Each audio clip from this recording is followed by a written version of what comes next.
To start, we would like to acknowledge that we are hosting this webinar in Mi'kmaq. This is the ancestral and unceded territory of Mi'kmaq people. This territory is covered by the treaties of peace and friendship, which Maliseet and Passamaquoddy peoples first signed with the British Crown in 1726. We feel it's important to keep this in mind and know and honor the land that we are on.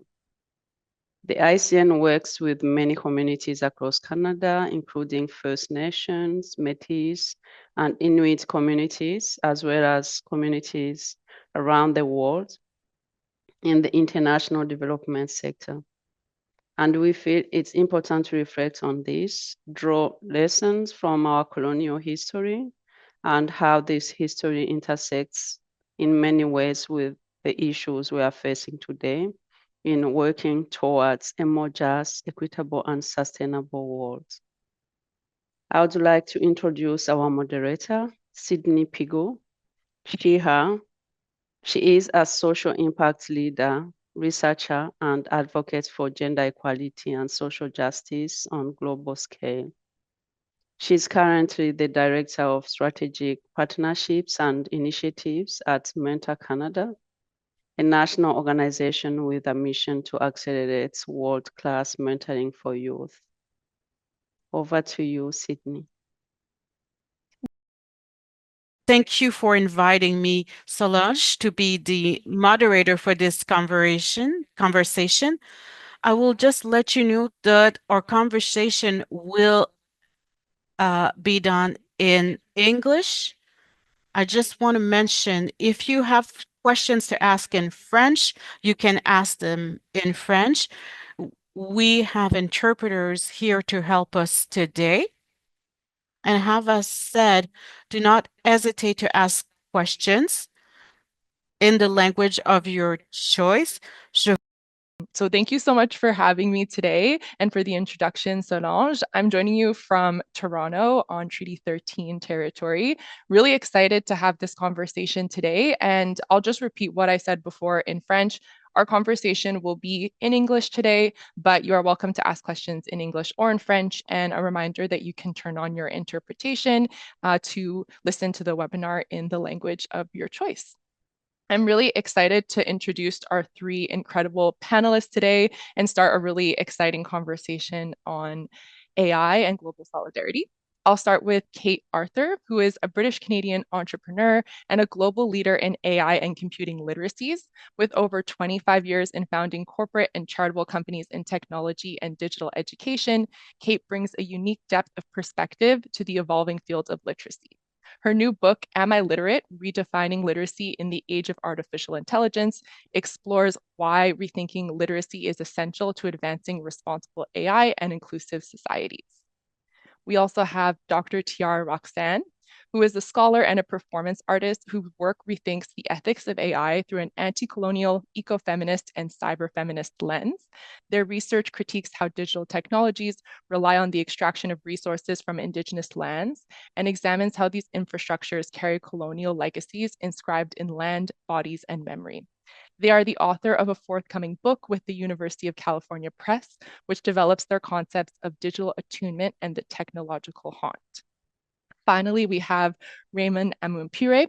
Raymond is a Ugandan lawyer with a passion for keeping the digital world fair and safe. As the team lead at the Center for AI Ethics and Governance in Africa, he's been at the forefront of ensuring AI is developed, deployed, and used responsibly. He has contributed to the AI Information and Integrity Working Group for the Global Coalition for Tech Justice, the Africa AI and Privacy Working Group, and served as an advisory council member for the Africa Data Governance Hub. So a really impressive group today. I'm really excited for our conversation. I'm going to start off with a question for all of our panelists. And maybe we'll start with Raymond for this first question. What impacts, positive or negative, are you seeing from AI in the communities, networks, or spaces where you work? Raymond, I'll hand it to you first. Yes, thank you so much for having me. It's really an honor and a privilege to be here today. And, just to dive straight into your question. AI has had numerous, impacts across the globe.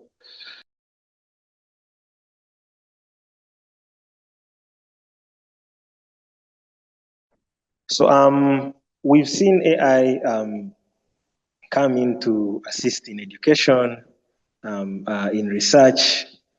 I'm a postgraduate student, and my professor usually is fighting with us over using ChatGPT to to do research. And I'm sure for most of you who are in the academia, it has been a problem across.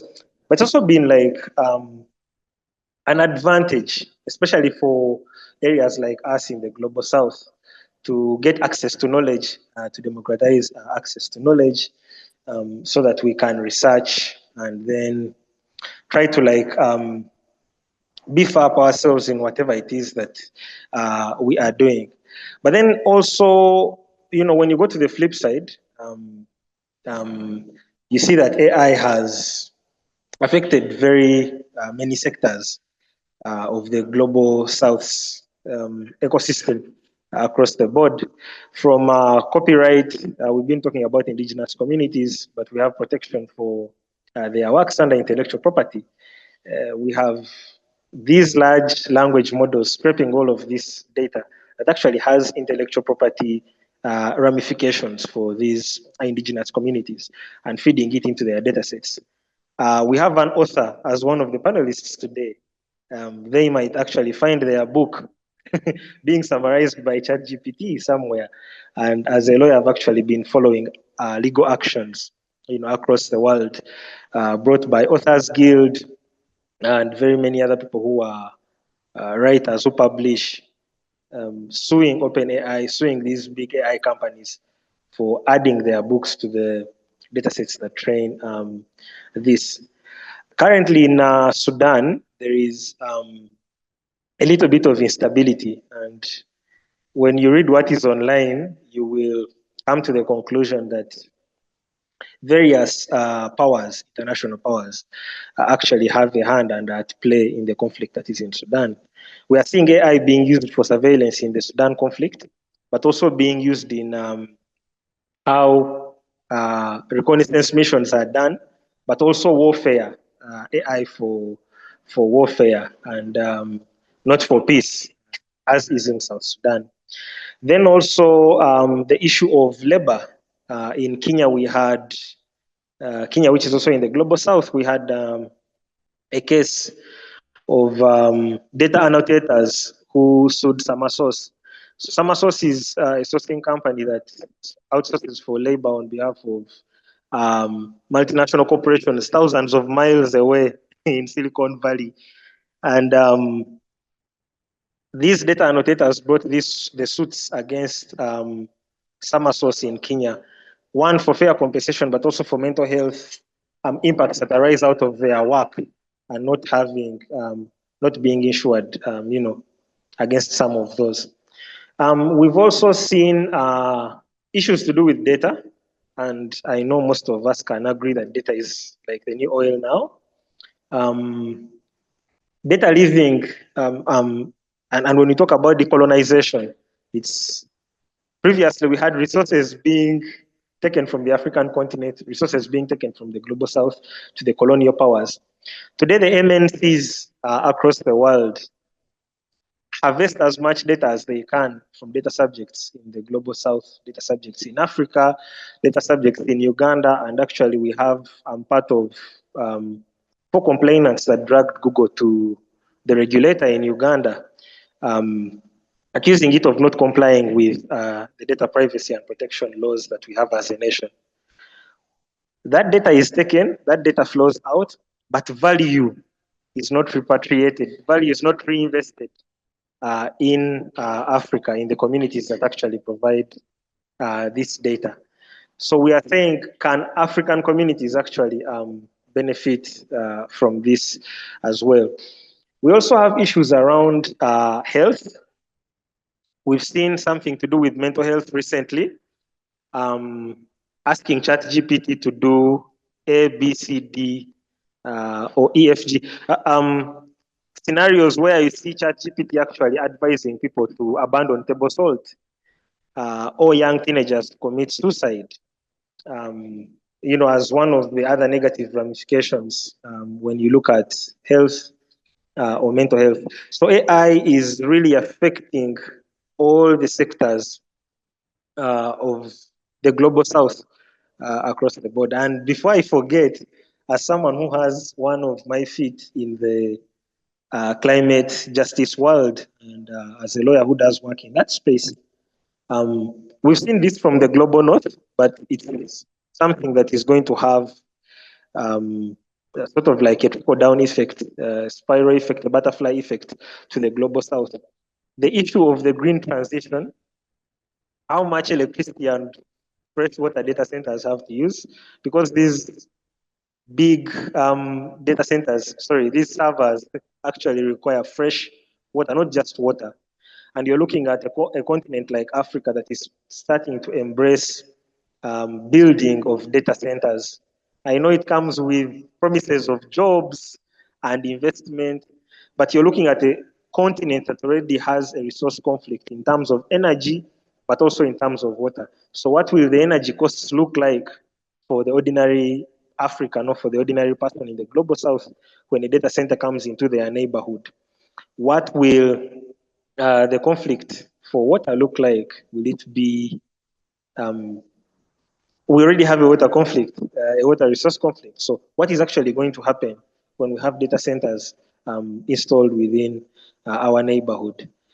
Yeah, that's all I can give on that as my take. Thank you. Thank you, Raymond. I think that comparison of data as the new oil actually is kind of apropos in both ways. It's a highly sought after commodity, but also potentially very destructive to the environment. So that was a really good analogy. I'll pass it over to Tiara to respond to this question next. Yeah, thanks so much. And thanks so much, Raymond, for sharing what you've shared. I firstly want to thank you all for being here and to ICN for the invitation. It's such a privilege to share and receive and learn and be here together in this world. For those who are here with us now across digital and material borders, moving through different territories with different vulnerabilities. And also for those who will be watching this in the future, thank you for being here. I'm here in Purchase, New York, and apologies in advance for my pronunciation. I'm on the territories belonging to the Wapingers dialect, which was spoken by the local Siwanai, Karaupos, Varamaug, and Mambronek tribes. I myself am a Puripecha mestiza with heritage donating from Michoacan to Milan, Italy. I would like to offer gratitude to all of you who are here and all of those who came before us, who brought us here to be together, and for those of us who will carry these stories onward toward resilience and solidarity.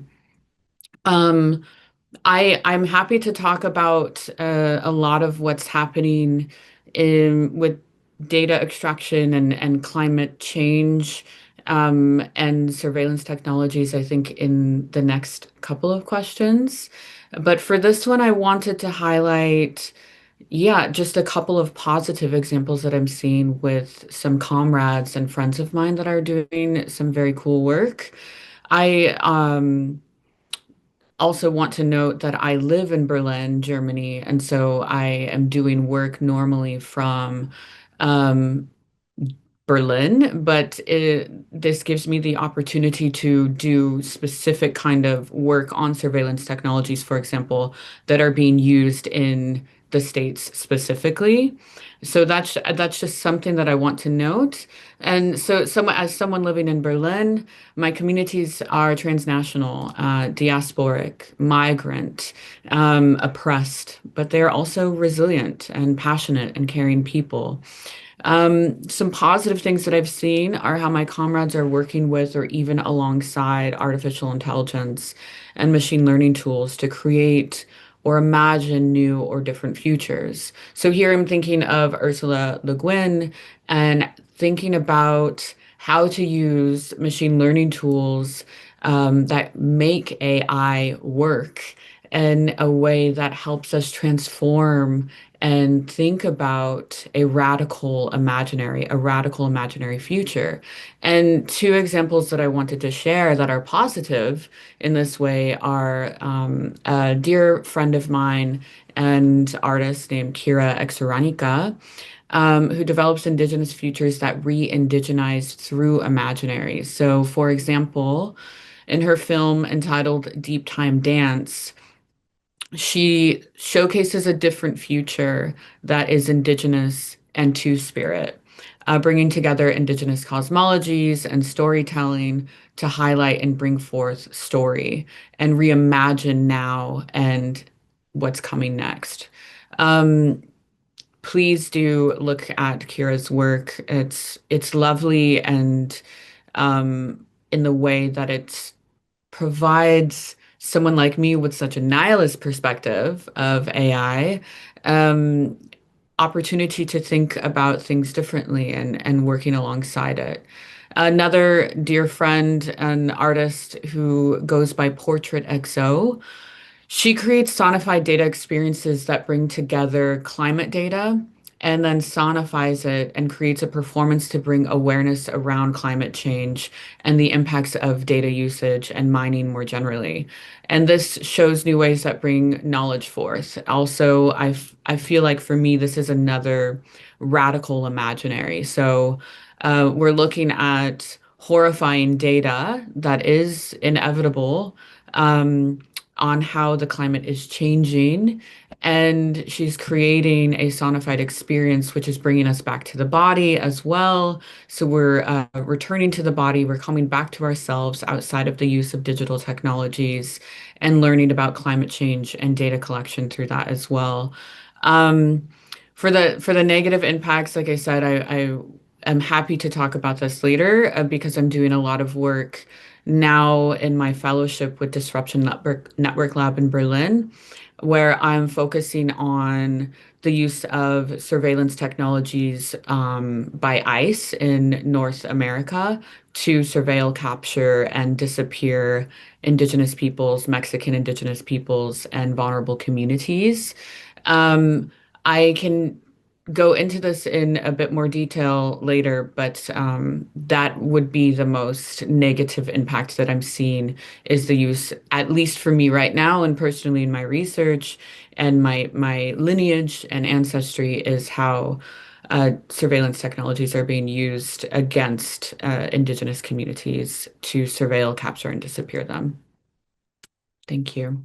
Thank you so much, Tiara, for those reflections. It actually reminds me of a TikTok that I saw the other day of this young woman who is studying AI policy in the US as well. And she really pointed out how she is an AI optimist despite being very, very critical of AI. So I love how you position that kind of, there are positive things and there's people doing really incredible work, but we still need to remain hypercritical of what these technologies, how they're influencing communities, how they're making divides even larger for communities who are at the margins, and we're definitely seeing that right now. So I appreciate you sharing a balanced argument, and I know we'll get a little bit more into your experience later.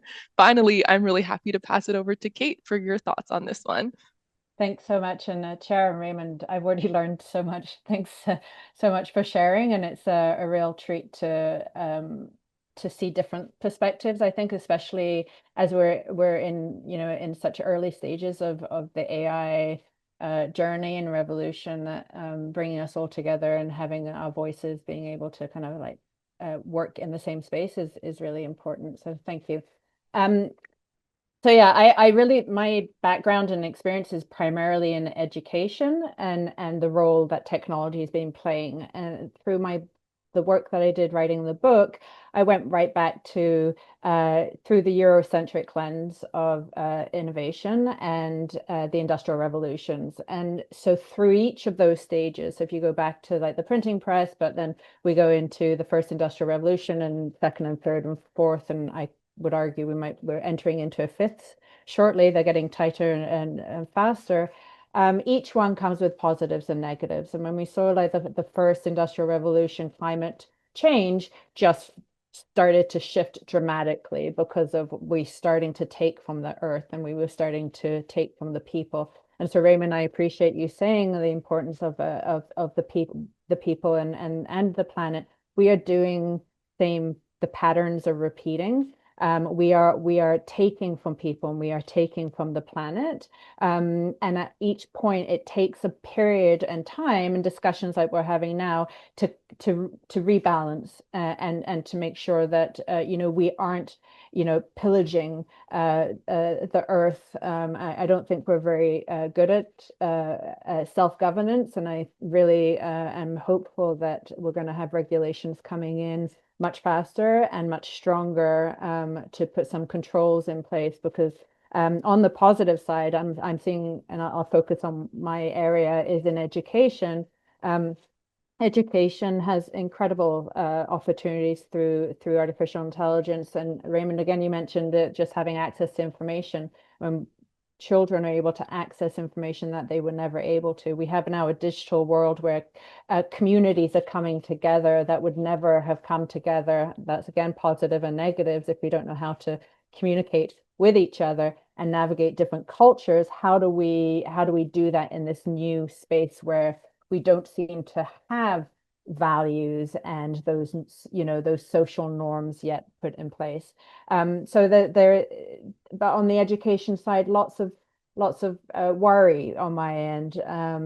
We still have almost 3 billion people in the world without internet access, and if these machines are working by feeding on our data and they improve by using our data and learning from our data, what does that mean for the 3 billion people who are not involved and participating in that?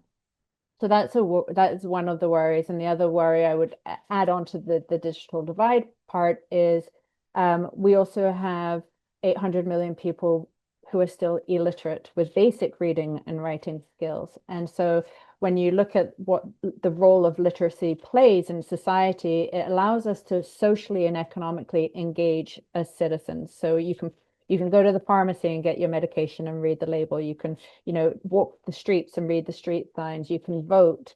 Those are basic literacy skills. And when we move into the computing literacy, which is really what's formed this digital world, in the AI space, who has the ability to write prompts, use critical thinking skills to decipher this information while also understanding the impact of data and that communication and that transmission or that transfer of data without knowing those impacts, there are a lot of risks. So it's a hopeful, it's a technology. People call it a tool. I would say it's more than that now because we're moving into agentic AI where it's also able to act autonomously. So we really have to be careful and navigate, and I like to say with open curiosity together. Great reflections, Kate. And I think it's really interesting you kind of tying this into literacy more generally, because it's almost bad timing in a way of having a lot of education and literacy loss during COVID and the pandemic for people who weren't able to access schooling, and then kind of this generative AI boom that happened immediately after. I never really thought of it that way, but it's really interesting that you kind of tied those things together, because I wonder how that could also be kind of increasing that digital divide as well. Really interesting reflections. Now we're going to move on to individual questions for each of our panelists, just so they can dive a little bit deeper into their specific work. And I'm going to start with Tiara for this first question. In what ways do AI systems continue to reflect or reinforce colonial structures? And how might Indigenous and decolonial frameworks help us to reimagine a more just digital future? Yeah, thank you. So this is where I'll get a little bit more into, excuse me, the colonial reinforcement. So for the past decade, I've been writing about how settler colonialism, as in possession and control, oppression and silencing, are embedded in machine learning tools used by artificial intelligence. At the beginning of my career as a scholar, I started exploring how data mining, extraction, and erasure were essentially taking on colonial modalities when extracting information on Indigenous communities in North America. This concept I wrote heavily about between 2017 and 2019, which is known as data colonialism. Many other scholars have written about data and digital colonialism, for example. Essentially, data mining tools take what information it wants about vulnerable communities in order to keep them vulnerable and without resources. So we saw this particularly with regard to the lack of resources and continue to, but at the beginning and the peak of COVID-19, where Indigenous peoples were only marked as asterisks in data sets and therefore not included in data sets where they were asked if they needed resources or had access to resources like running water or clean running water, for example. And as Abigail Echo Hawk has said prior, when we're not, and she's speaking about Indigenous peoples, she says, when we are not included in data sets, we are erased. So moving from data colonialism and how this is being enacted, and already what we've heard from Raymond and Kate, also with the use of LLMs and chatbot personas, for example, how chatbot personas are reinforcing this kind of colonial modality again. And a very brief example of that is that English is the first language that is used.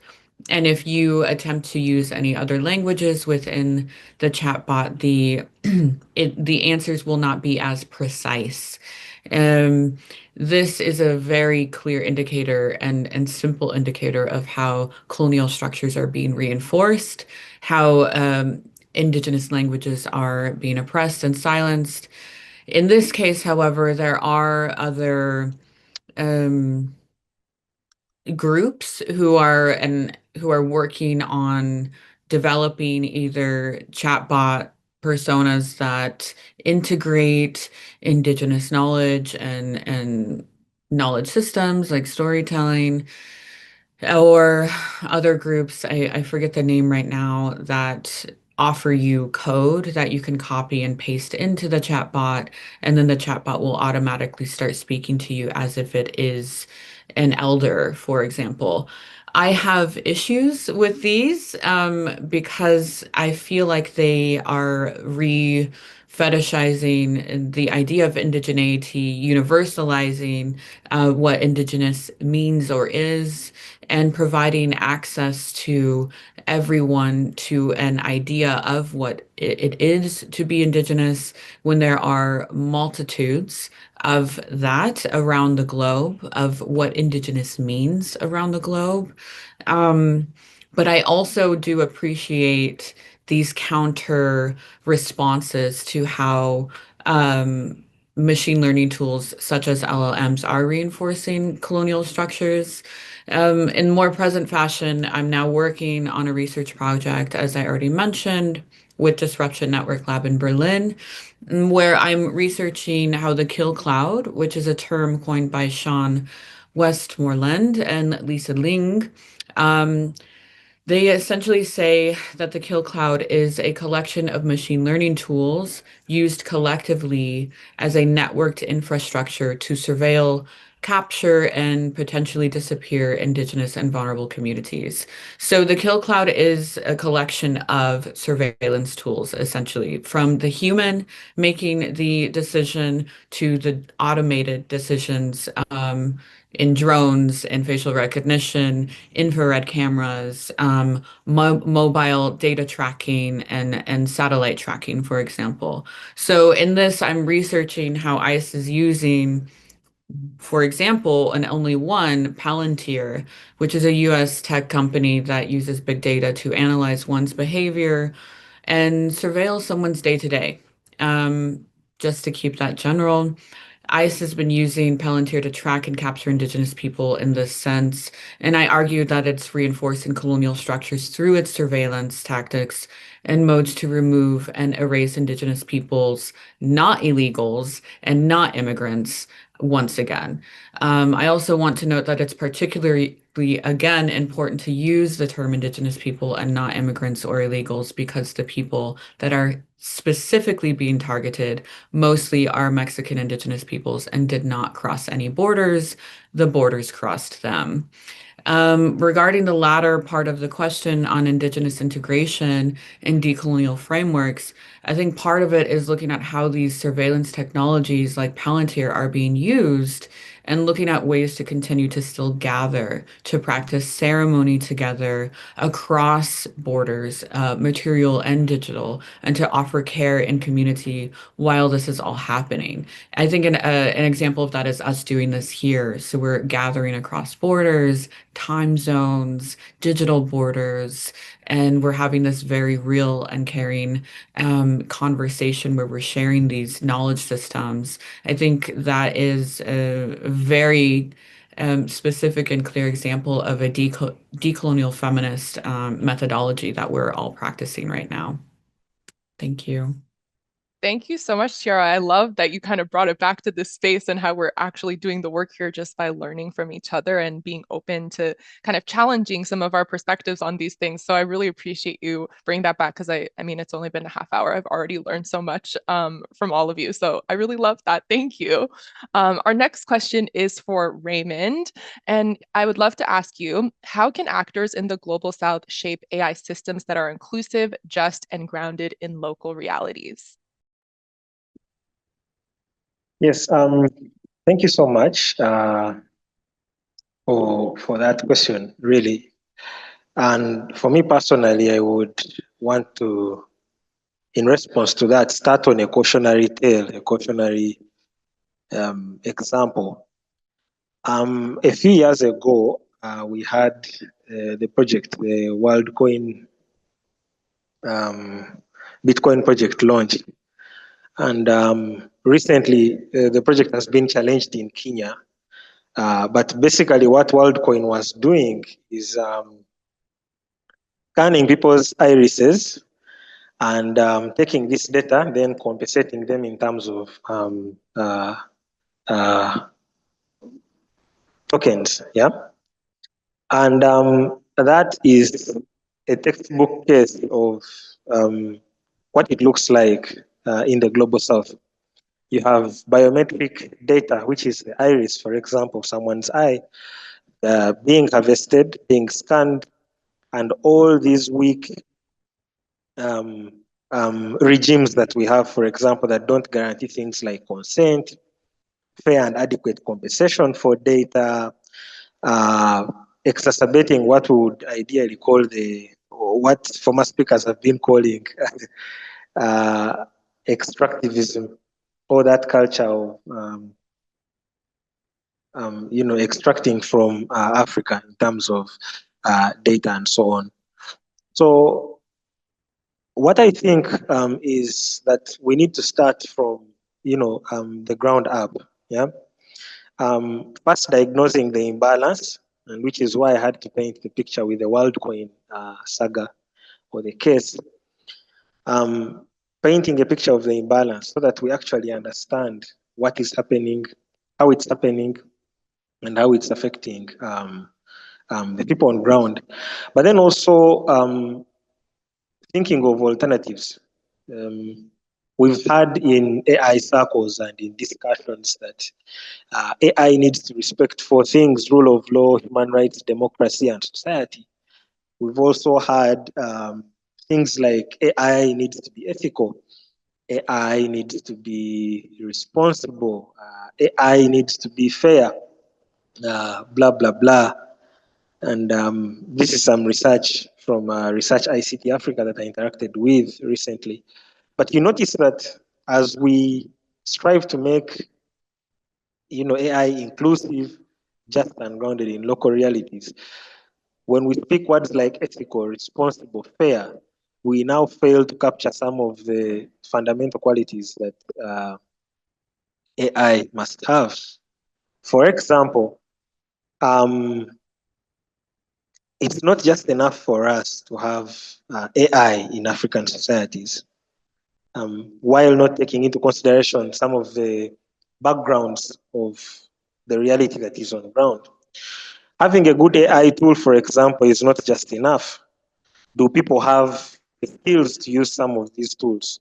you'll find that you have a skill deficit, which might limit how people use these tools. And previously, we were talking about issues to do with like literacy. Do people actually have the adequate educational levels to use some of these tools?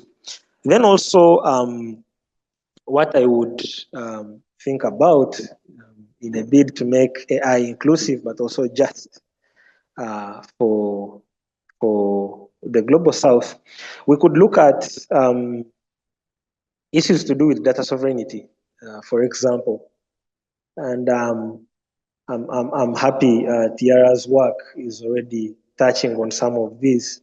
Data sovereignty, especially for people from indigenous communities, indigenous peoples, and how it actually affects them. Can we sit and have an honest conversation about the sovereignty of data, for example? Because data is, although I called it the new oil, it's a very integral aspect to the training of large language models. They do not function without data. But how do we ensure that we have data sovereignty, for example? Are the laws adequate themselves?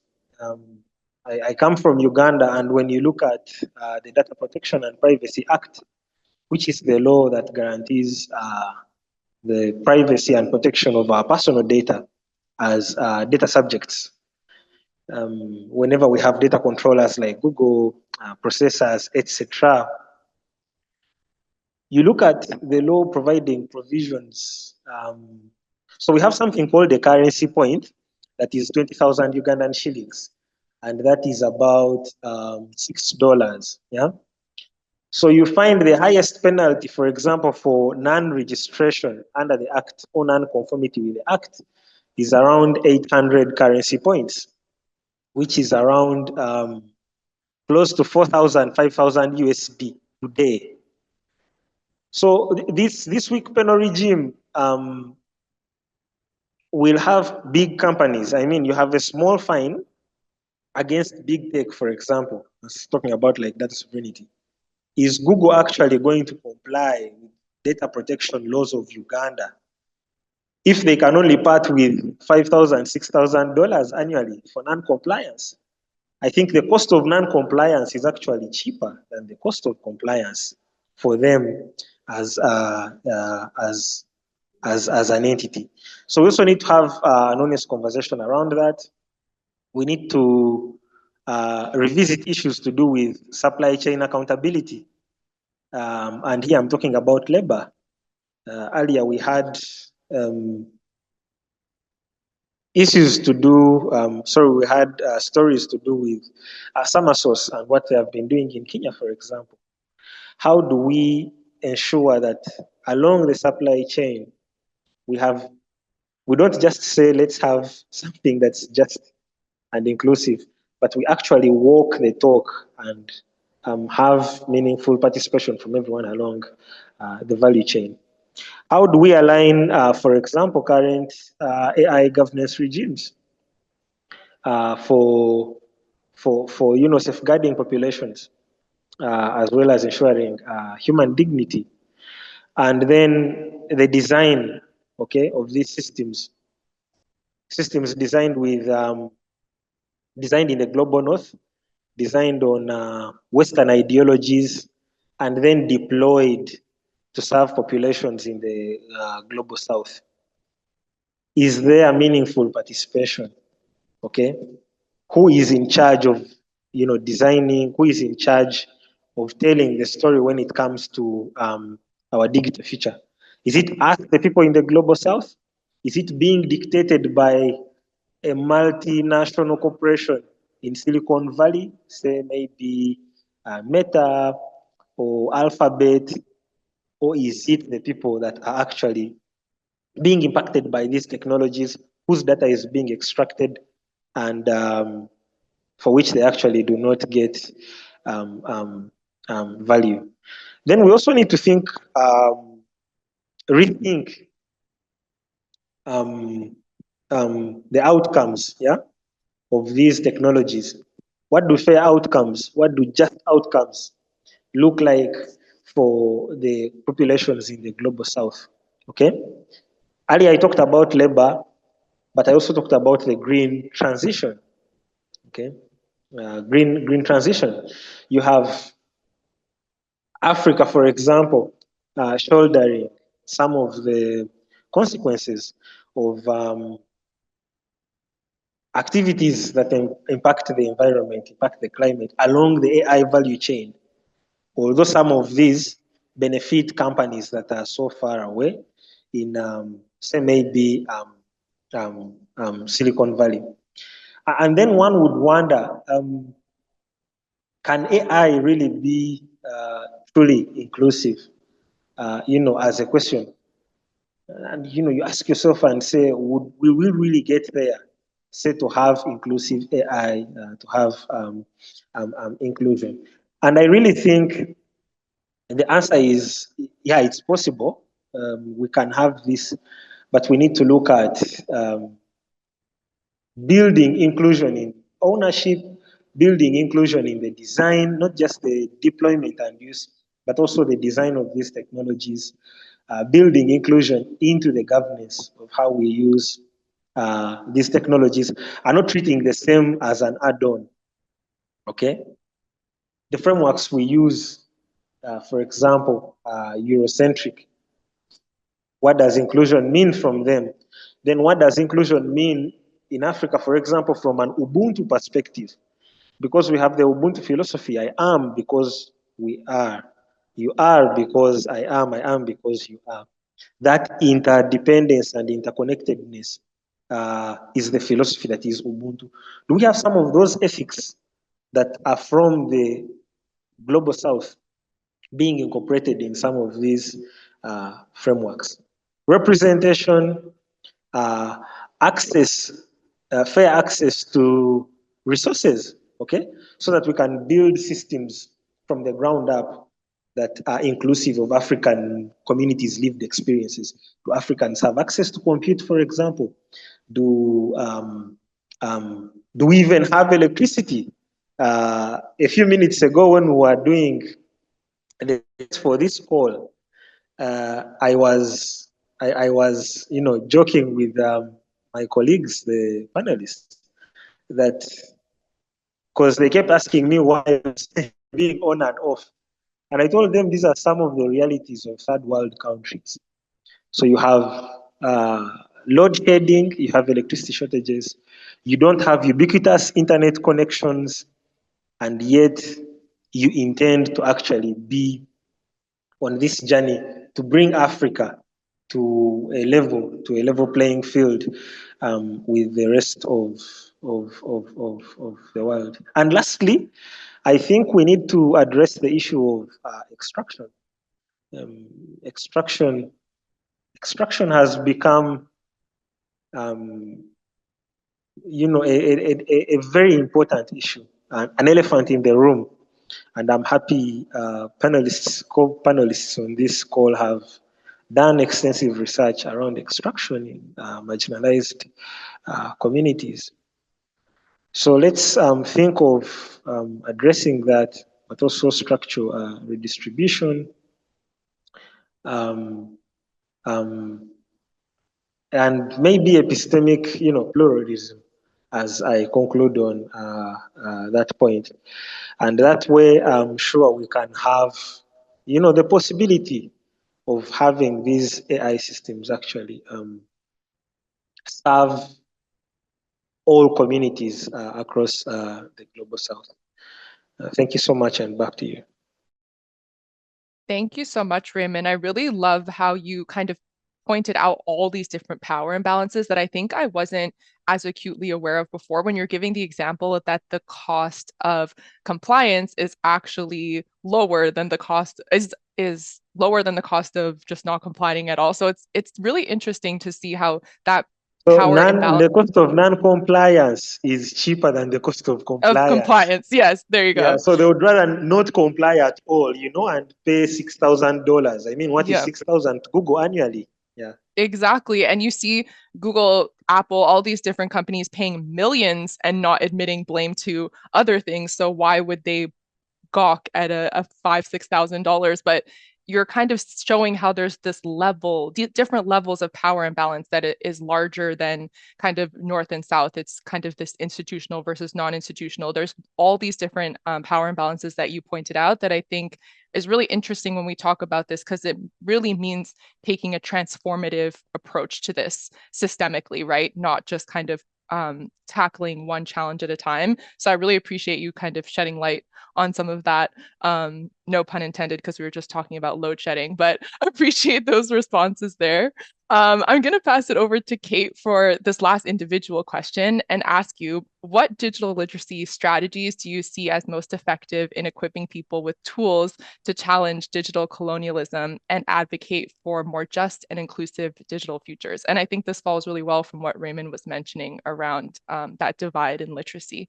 Yeah, absolutely. And I have a couple of minutes, so maybe I'll take some time also going to what it means to be literate.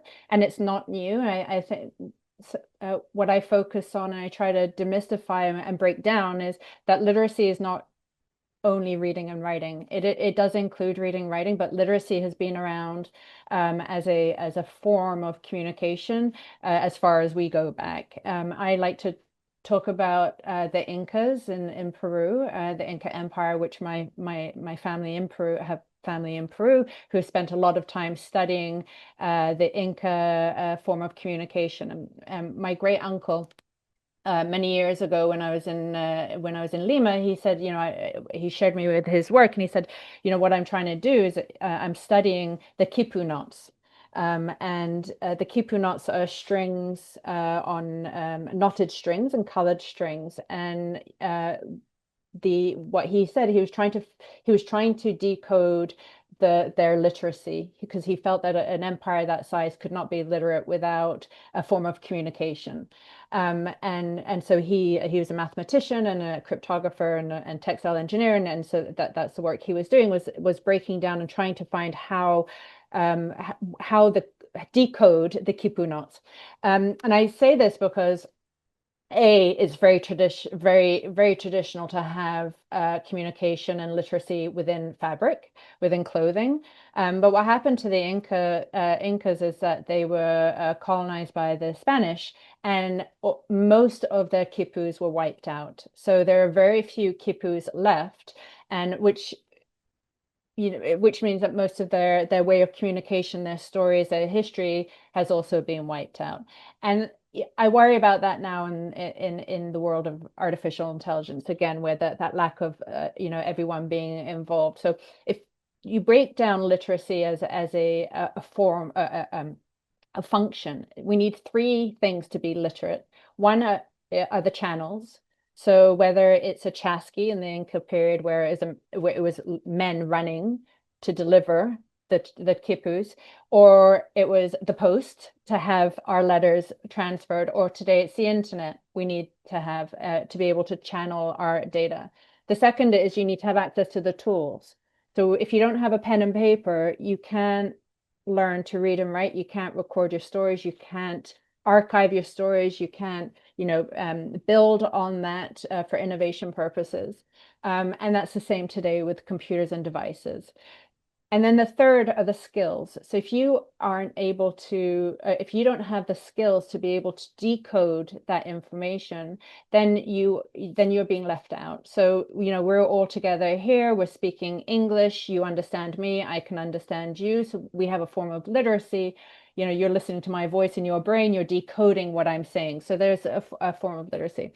So that's sort of the three things that you need. And when you think about digital literacy, and again, these big gaps of who doesn't have access to the tools all the time, to Raymond's point, who doesn't have access to the channels, which is being fed by energy and our planet's resources.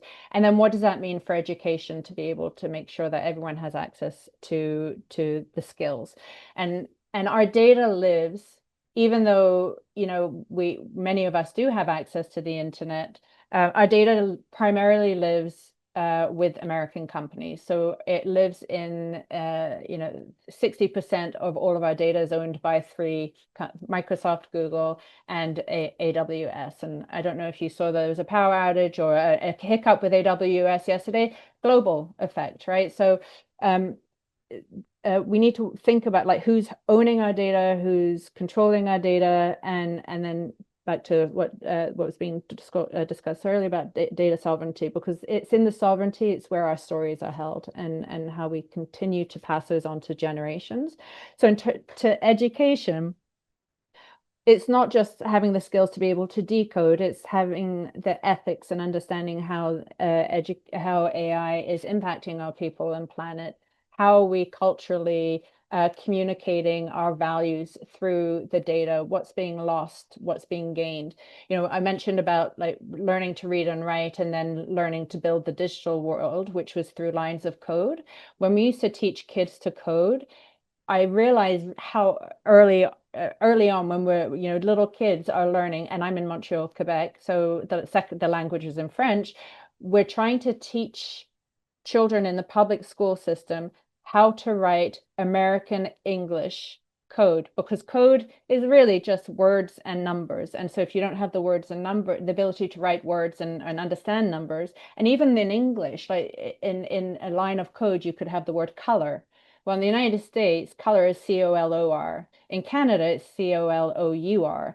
So we're slowly diluting and dissolving cultures without even noticing. I like to think of it as it's like a slow seeping of water out of a bucket, until we become so vanilla that there is no culture, and it's just the one dominant of American.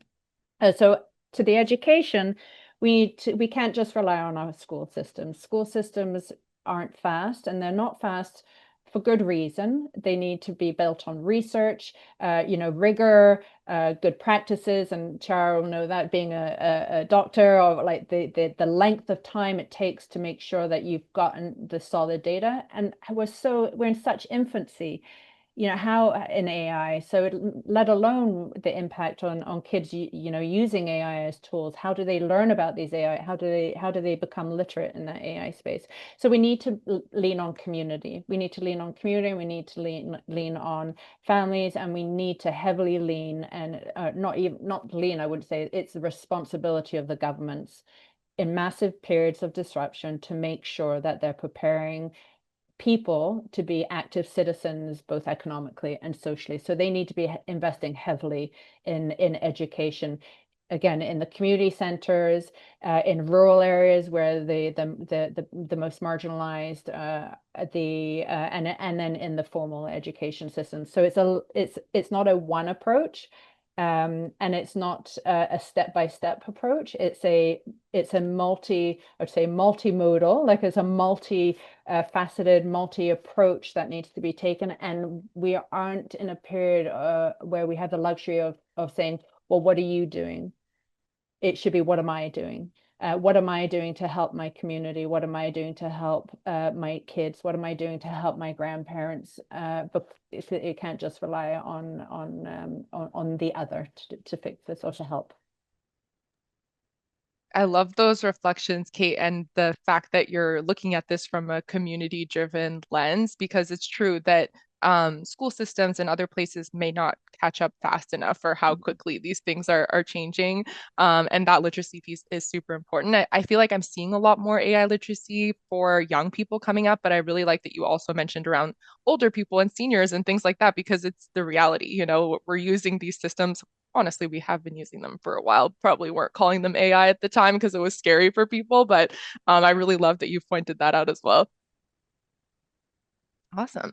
So I just want to point to a reminder in the chat that if you have questions for the panelists, to use the Q&A function. I don't believe that it's possible to unmute. So if you do have a question, please do put it in the Q&A, because this is our last question for all the panelists, and then we'll pass it over to the group as well.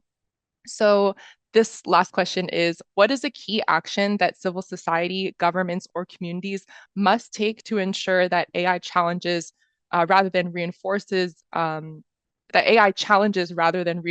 global inequity and injustice? So we want to make sure that the people who are listening today can take something home around how they can then use this effectively. So I'll start with Tiara for this last question. Yeah, thank you. And thanks to everyone again for your presence and for being here to share and receive. And Sydney, really appreciate your presence as well and your responses. I'm learning a lot and just really grateful to be here. Um, we've all kind of been talking about this in different ways, but I think, just to s state a short answer for now, it would be into policy. So we need to develop policy. And I think policy comes from community. And as Kate and Raymond have mentioned, accessibility, so accessibility to tools and understanding what is happening with the code and how to deal with it and what's happening, as closely as possible in the black box. So that's like developing policy around that, but definitely starting with community. But I wanted to share just a couple of examples around Indigenous data sovereignty as well and projects that are already happening in the States. The first one is the Center for Tribal Digital Sovereignty at Arizona State University. Um, really encourage you to look that up, or the development of the Indigenous Data Sovereignty blockchain, excuse me, which is coming out of the University of California, San Diego. So again, that's Indigenous Data Sovereignty Blockchain. And finally, I have often referred to throughout my work over the years, which is OCAP in Ottawa. And that establishes First Nations data and information to be collected, protected, used, and shared by elders. Excuse me. I'm gonna have a sip of water.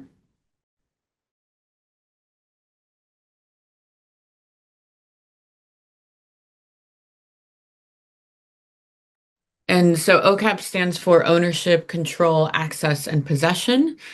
Also encourage you to look at them. I refer to their developments and policy around Indigenous data sovereignty often through my work. But I'm really, now I'm moving toward my work on surveillance technology specifically. And now I'm interested in thinking about not only carrying, IDS, Indigenous data sovereignty, and the learning around that by giving access to communities, elders, artists, scholars, etc., but also really looking at how surveillance technologies are being used against these communities, but how can we move toward or alongside these communities or alongside these surveillance systems while still being in community, while still gathering in solidarity and being resilient. So one term that I've been working on in my book, for example, which is through the technological haunt, is basically saying that these surveillance technologies and also concepts such as data colonialism, data extraction, and the extraction of earthly elements uh, are displacing indigenous and vulnerable communities to use digital technologies, for example. And this is haunting indigenous communities. So data colonialism, data mining extraction, and the algorithm, surveillance technologies are all haunting indigenous communities. And this is very inspired by Eve Tuck's Glossary of Haunting, but also Derrida's Hauntology and Avery Gordon's work on haunting as well. And in my work with Disruption Network Lab, I am interested in developing a toolkit for haunting back. So, looking at how these surveillance technologies and digital technologies are haunting marginalized Indigenous communities. I've written about it in the past in some works with Spectre books, for example, and more publications are coming out at the end of this year. Um, but I'm really interested in how to work with communities in haunting back using the surveillance technologies to as a kind of maybe some theorists or scholars might say as counter violences, but in my terminology it would be haunting back, and so that's something that I'm working with in my book as well. Very exciting. I feel like between you and Kate's book, I have things to add to my reading list. So really excited about diving into those more. And on that note, I will pass it to Kate for your reflections on this question. Did you say Kate? Yes, thank you. So I think the one request I would say is that everybody just with open curiosity, with a step in, is to learn about basics of AI. And I say that because what I see happening now is, that we're all calling for governments and industry to do things about it, about, putting regulation and protecting people and planet. But it is so easy for them to pull the wool over our eyes unless we have the ability to make the decision for ourselves. So unless each of us has a basic understanding of how a machine takes in information and outputs or takes our data and outputs it as information, I don't think we will have our own human agency in what we, from our perspective, want our governments and industry and communities to do. Because unless we have literacy skills, we can't participate in what we want the future to look like. So I have stuff on my website, but my favorite course is AI for Everyone. Now it's upgraded Gen AI for Everyone. It's on Coursera. It's super easy, accessible courses to take. It's free. But if we don't have the ability to understand what's happening, we will just follow whoever's telling us what to do. Great call out. I think you mentioned it in your previous response as well, is that it's not for one person, it's for everyone, right? We all have to take responsibility for this. So definitely a good call to action for this discussion. And for the final remarks, I'll pass it over to Raymond. Yeah, I'm really truly inspired, and I know I'm the only panelist that does not have a book. All the people on call either have courses on Coursera or have books, and here I am sitting with the weight of all of this. But I am also inspired to, write one or two from this. My parting shots, really, I would want to bring it down to, three things. One, calling on the governments, especially in the global south, to focus on thoroughly legislating issues to do with data sovereignty. But also, now that the opportunity to develop regional AI frameworks has come, can we not make the mistakes we made in the previous legislative frameworks for our digital policy as the global south? Two, for civil society, where I largely come from, though I'm a lawyer, let's focus on pushing for the building of ethical benchmarks, yeah? Calling for transparency, and we can always coalesce. As part of my bio, there is inclusion. There's something to do with the work I've been doing under the umbrella body that is the Global Coalition on Tech Justice. As CSOs, we can always coalesce behind great agendas like transparency and also demanding for participatory government models. Then, of course, for communities, and now that data centers in the global south are coming to our backyards, we need to organize heavily, okay, around our rights, and not just focus on access, but focus on our rights as well, so that those rights are respected. Yeah, thank you so much. Thank you so much, Raymond. I think it's a nice way to end this part of the conversation and having that rights-based approach, because we often hear about a rights-based approach to access to technology, and whether that is something that's now kind of becoming a human right. But it's a lot harder to create the frameworks around that than it is to just make rules, So I really appreciate you bringing it to that discussion as well. We do have a few questions in the chat for our panelists, but I also see that someone has their hand up.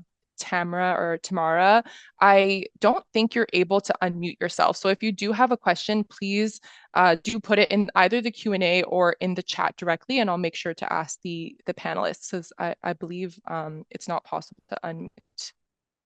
But if you do have a question, please let us know. I'll start with the first one that's from Grace from MCIC, the Manitoba Council for International Cooperation, I believe.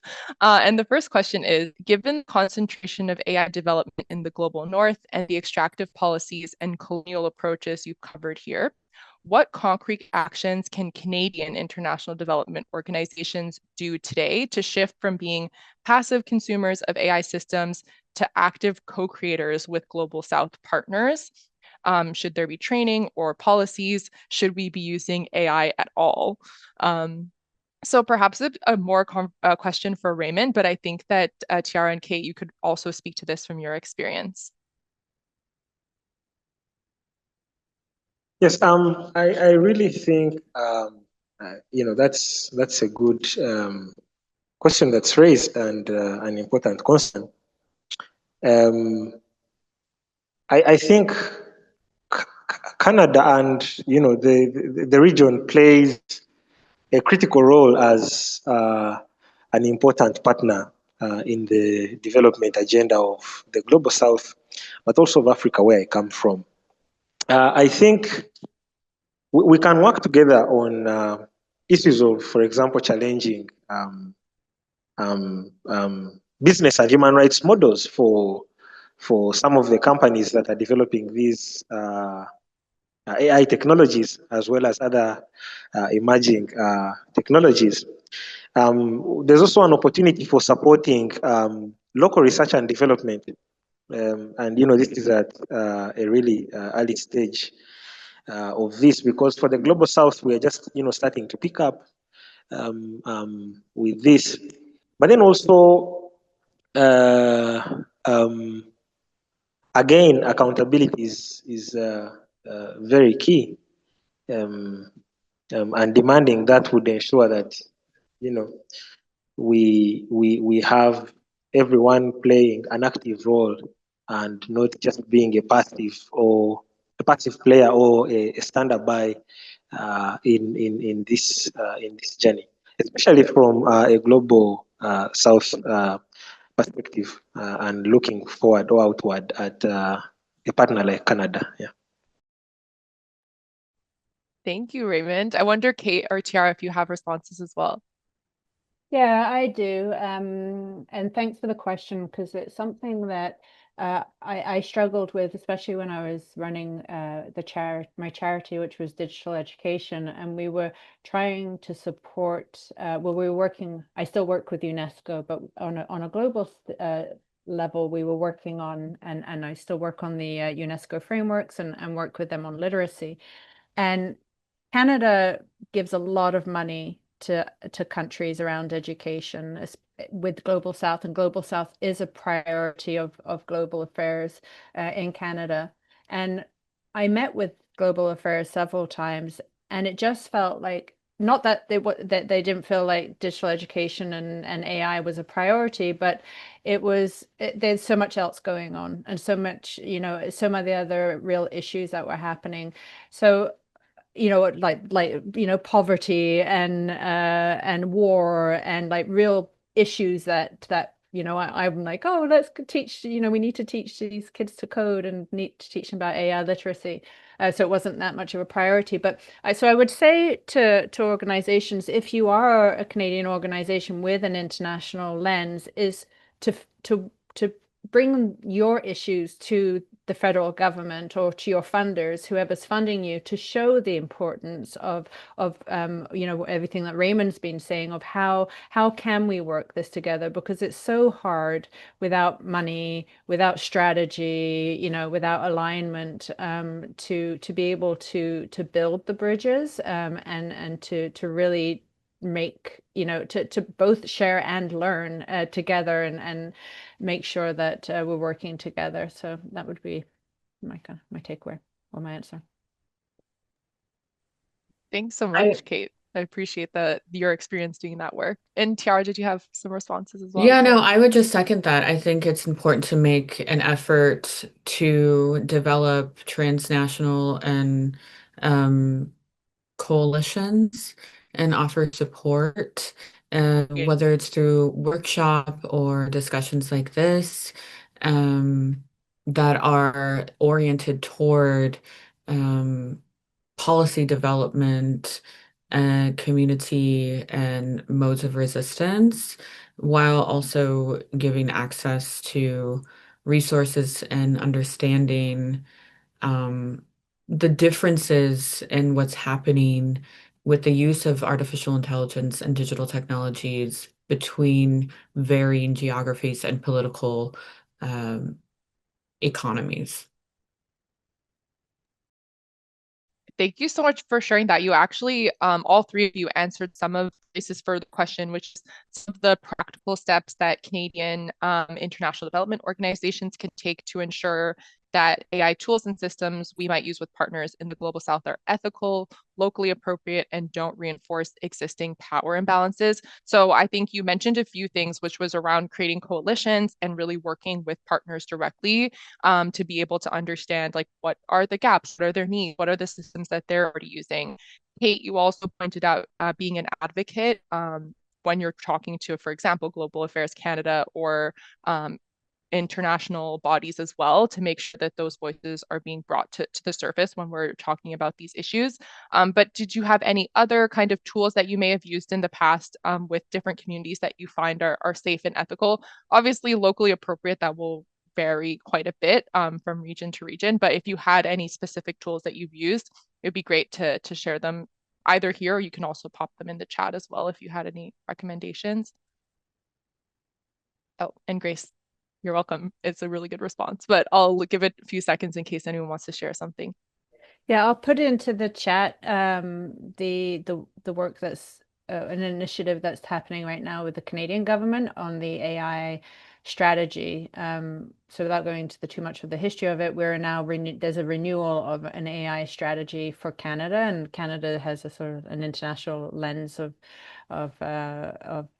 leadership as well. And there's an AI task force that's been put together.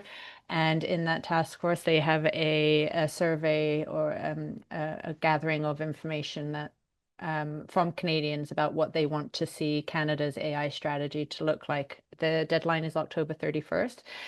It's a fairly lengthy survey, but I put not applicable in many areas because it wasn't important to me, and I really put the areas of where I wanted to be vocal. So if you do have something you want to share and you do have concerns, this is a place that I recommend going. And even I'll just put it in the chat there, that you can just see what Canada is doing. But if you, as I say, if you want to get on your soapbox, that's the place to do it at the moment. I love that. I think it's really cool to see how in Canada, I believe in other places as well, that this kind of consultation process is becoming a little bit more widespread. But I think to your point that everyone made before is that the access to the knowledge that you can contribute in that way is a lot more limited. So I appreciate you sharing it with this group, because now I didn't know about that. There's probably more people who will be able to contribute to it and make sure more voices are heard. And that's, if I may, that's why the literacy of all of this is so important, because at the moment is a very small, controlled group of people who are shaping what our futures are going to look like. And so if we don't each, most everyone I speak to has not heard of this task force, right? So, how are we making sure, and what due diligence are we doing to make sure everyone's voice is put into this? That's awesome. I also thought this reminded me of something, and it was actually on some comments that you all made around the language of this.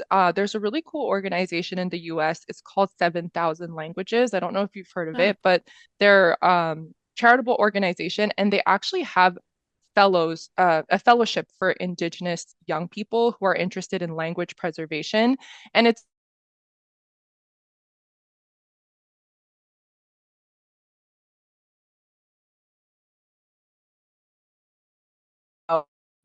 language could actually have by the end of instead of it being in afterthoughts. There's organizations in another place as well.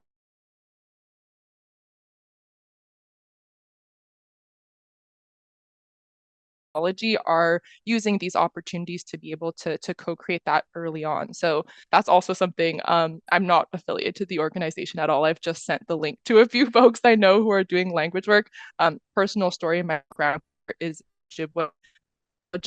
He worked in First Nations languages since he came to Canada back in the 60s. And so it's something I'm really interested in and kind of grew up learning about. So it's really cool to see how that is intersecting with technology and might be an interesting way of doing this work as well. We do have another question. I think we have time for this one last one. And it's a great question around how can we create a balanced way to talk about both the pros and cons of AI within a digital divide discourse? How can we describe the digital divide when discussing the downsides of AI? Great question. Would anyone like to tackle that one first? Yeah, I can. So it is a great question. It's a really, it can be, it's challenging, right? Because it's so much going on and it's going so quickly. And there've been a lot of references to different analogies, and I don't think any one of them is like 100% because of AI's uniqueness, and again it being able to autonomously work. So there's never been another entity that's been autonomous in knowledge before, but there's been words like fire, like a hammer, comparing AI to, a hammer or a knife. A knife can do good and it can do bad. It depends on who's using it and the way it's being used. So again, I think it comes to education, and when you're talking about the pros, when you're talking about AI, is being conscious or aware of using the technology, and it does have impact on people and it does have impact on planet, and it has positive impact and negative impact. And when you're intentional in the use of it, you can your own self weigh the pros and cons of use the technology. So again, I think it comes to education, referring it to as a tool that has it can be good or bad, like many things in society. It depends on how it's being used. Yeah, I also think we need to, pause and ask. I know Kate has been talking about, the knowledge divide, but also asking ourselves, who has some of the infrastructure that we use to deploy AI? Looking at cloud servers, and I know Yanis Varoufakis from Greek has been doing great work on techno-feudalism. Some of you might have interacted with his book. So thinking about who actually has that infrastructure, cloud servers, compute power. I earlier on talked about electricity as the access divide. Then also thinking about whose data actually trains AI and under what terms, so that we also tackle the data divide. Then whose languages and values shape this AI? Is it indigenous people or the general public? As well as thinking about who writes the rules, the frameworks that shape the governance of AI, the governance which is supposed to tackle this divide, or which in a way exacerbates the divide. Thank you. Yeah, I just want to second what both of them have said. And offer gratitude for the question. There's integrity in that question, and something in for me, it's like it's inviting me to think about that balance as well. So I just want to offer gratitude in that way because I don't have an answer on how to create balance between the pros and cons with when thinking about the digital divide because I'm very critical of digital surveillance technologies and I'm very vulnerable using them and researching them, especially given my heritage and ancestry and where I come from. So thank you for it. Thank you all for sharing that. I think another thing that came up through this conversation that is related to this question is two things. One, you all mentioned how quickly this landscape is moving, right? So it's very difficult to come up with some strong ways of talking about this one from one day to the next. It's very, very different. And then another thing that I was thinking, I think it was Raymond that mentioned the iris scanning technology, for example. And Tiara, you've talked a lot about surveillance technology. And in my other life, I occasionally write about cash transfer programs. And there's one that's used for refugees in Jordan, so mostly Syrian refugees, but some Palestinian refugees as well. And it's a UNHCR program, and they use iris scan technology to give cash transfers to refugees, which a lot of groups, and myself and my co-authors included, were very wary of because, you know, it reduces the cost very significantly. So it only costs 4 cents on the dollar to administer the program because of this technology, which means more can go to the recipients. But at the same time, it's very dangerous to have populations that are already made very vulnerable to have to give this type of biometric data in order to even get transfers that they very much need. So it really is challenging to have these conversations because there are pros and cons. But I think, Tiara, you made a great point is that, you know, you just have to have the conversations and be critical as much as possible, but still not shy away from having those discussions. So I really appreciate that. And I just see a clarification. Can you clarify on the significance of whose data trains AI? The AI tools are constantly collecting data. Is that a positive phenomenon? I mean, with the platformization such as Instagram, Google Classroom are used to collect data and then used to train AI. I don't know if anyone has a response to that. I can jump in. So if you take an AI tool and it's collecting, like let's say it's a medical AI tool and it's being trained on data by white men.